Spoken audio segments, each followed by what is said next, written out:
থানালৈ যাওঁতে বা চেকিং কৰোঁতে আপোনাক আৰক্ষীয়ে বেয়া ব্যৱহাৰ কৰিছে নেকি যদিহে আপোনাক থানালৈ যাওঁতে বা চেকিং কৰা অৱস্থাত বেয়া ব্যৱহাৰ কৰিছে আৰক্ষীয়ে তেন্তে আপুনি শীঘ্ৰে অভিযোগ দাখিল কৰিব পাৰিব আৰু অভিযোগ দাখিল কৰাৰ পিছতে সেই আৰক্ষী বিষয়াজনৰ মুহূৰ্তৰ ভিতৰতে চাকৰি যাব কঠোৰ শাস্তিৰ সন্মুখীন হ'ব সেইসকল আৰক্ষী যিসকল আৰক্ষীয়ে সাধাৰণ লোকৰ সৈতে কৰে বেয়া ব্যৱহাৰ থানালৈ আপুনি কিবা কেছ বা কিবা ঘটনা সন্দৰ্ভত গোচৰ ৰুজু কৰিব গৈছে এজাহাৰ দাখিল কৰিব গৈছে আৰু সেই মুহূৰ্তত যদি আপোনাক পুলিচে বেয়া ব্যৱহাৰ কৰিছে ইয়াৰ উপৰি ৰাস্তাই ঘাটে যেতিয়া চেকিং কৰি থাকে চেকিং কৰাৰ সময়ত যদি আপোনাক বেয়া দুৰ্ব্যৱহাৰ কৰিছে তেন্তে আপুনি শীঘ্ৰেই জনাওক অসম আৰক্ষীক কিয়নো অসম আৰক্ষীৰ এই কাৰ্যক লৈ একাংশ পুলিচৰ এনে কাৰ্যক লৈ কঠোৰ হৈছে চৰকাৰ আৰু চৰকাৰে ল'ব ভয়ংকৰ বৃহৎ সিদ্ধান্ত এই ভয়ংকৰ বুলি একাৰেই কোৱা হৈছে তেওঁলোকৰ মুহূৰ্তৰ ভিতৰতে চাকৰি যাব আমি প্ৰত্যেককে দৰ্শকক জনাই আছো থানালৈ যাওঁতে আৰক্ষীয়ে দুৰ্ব্যৱহাৰ কৰিছে নেকি আপোনাক চেকিং কৰাৰ সময়তো আৰক্ষীয়ে দুৰ্ব্যৱহাৰ কৰিছে নেকি দুৰ্ব্যৱহাৰ কৰিলেই দিয়ক অভিযোগ আৰক্ষীৰ ব্যৱহাৰক লৈ মুখ্যমন্ত্ৰী হিমন্ত বিশ্ব শৰ্মা ইতিমধ্যে হৈছিলে কঠোৰ মুহূৰ্ততে চাকৰি যাব আৰক্ষীৰ আমি পুনৰ কৈছো সাধাৰণ লোকক যদিহে আৰক্ষীয়ে দুৰ্ব্যৱহাৰ কৰিছে সেই লোকে শীঘ্ৰেই জনক অসম চৰকাৰক এই বিষয়ে অৱগত কৰক মুখ্যমন্ত্ৰী হিমন্ত বিশ্ব শৰ্মাই ইতিমধ্যে কঠোৰ হৈছে দুৰ্ব্যৱহাৰ কৰিলে অভিযোগ দিব পাৰিব আৰু অভিযোগ দিয়াৰ মাত্ৰকে সেইজন আৰক্ষীৰ মুহূৰ্তৰ ভিতৰতে চাকৰি হেৰুৱাব কোনো সাধাৰণ মানুহে যদি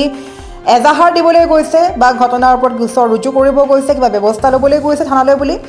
সেই সময় যদি সাধাৰণ লোক বুলি তেনে গণ্য নকৰে বা কোনো সন্মান নাযাছে তেন্তে সেই সকল আৰক্ষীৰ বিৰুদ্ধে কঠোৰ হৈছে অসম চৰকাৰ কেৱল সেয়াই নহয় ৰাস্তাই ঘাটে যেতিয়া চেকিং কৰি থকাৰ অৱস্থা যদি আপোনাক সাধাৰণ মানুহ বুলি অপব্যৱহাৰ কৰিছে বেয়া ব্যৱহাৰ দুৰ্ব্যৱহাৰ কৰিছে তেন্তে আপুনি সেই আৰক্ষী বিষয়াজনৰ বিষয়ে অসম চৰকাৰক অৱগত কৰক আৰু অসম চৰকাৰে এই কথা গম পোৱাৰ মাত্ৰকে শীঘ্ৰে একশ্যন ল'ব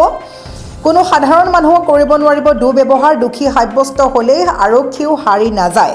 আৰক্ষীয়ে কৰিব লাগিব ভাল ব্যৱহাৰ অন্যথা চাকৰি যাব আৰক্ষীৰ আৰু বিভিন্ন সময় দেখা যায় একাংশ আৰক্ষীয়ে কৰে বেয়া ব্যৱহাৰ কিন্তু এতিয়াৰে পৰা সাৱধান হওক আৰক্ষীসকল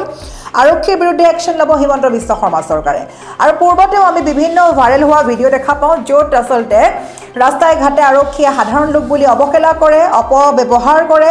বেয়া ব্যৱহাৰ কৰে আৰু সেই সকল লোকক সাধাৰণ বুলি গণ্য কৰে সেইবাবে তেওঁলোকক সন্মান নজচোৱাৰ বাবে ওলোটাই বেয়া ব্যৱহাৰ কৰাৰ বাবে এতিয়া সেই সকল আৰক্ষীৰ বিৰুদ্ধে ইতিমধ্যে কঠোৰ হৈছে মুখ্যমন্ত্ৰী হিমন্ত বিশ্ব শৰ্মা আপুনি এটা অভিযোগ দিয়াৰ পাছতে যদিহে দুখী হিচাপে সাব্যস্ত হয় দুখী সাব্যস্ত হোৱাৰ পিছতে আৰক্ষীও হাৰি নাযাব মুখ্যমন্ত্ৰী হিমন্ত বিশ্ব শৰ্মা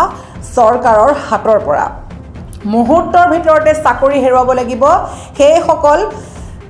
পুলিচে সেইসকল আৰক্ষী বিষয়া যিসকলে সাধাৰণ লোকৰ মানুহক দুৰ্ব্যৱহাৰ কৰে ইয়াৰ উপৰি আমি বাৰে বাৰে ক'ব লাগিব যে চাহ বিস্কুটেৰে আপ্যায়ন কৰিব লাগিব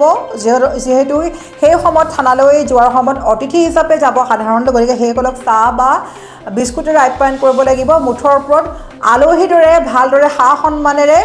ব্যৱহাৰ কৰিব লাগিব পুলিচে যদি পুলিচে বেয়া ব্যৱহাৰ কৰে আৰক্ষীয়ে বেয়া ব্যৱহাৰ কৰে আপুনি মাথো কমেণ্ট কৰক মাথো আপুনি জনাওক আৰু মুহূৰ্তৰ ভিতৰতে চাকৰি যাব সেইজন আৰক্ষী বিষয়া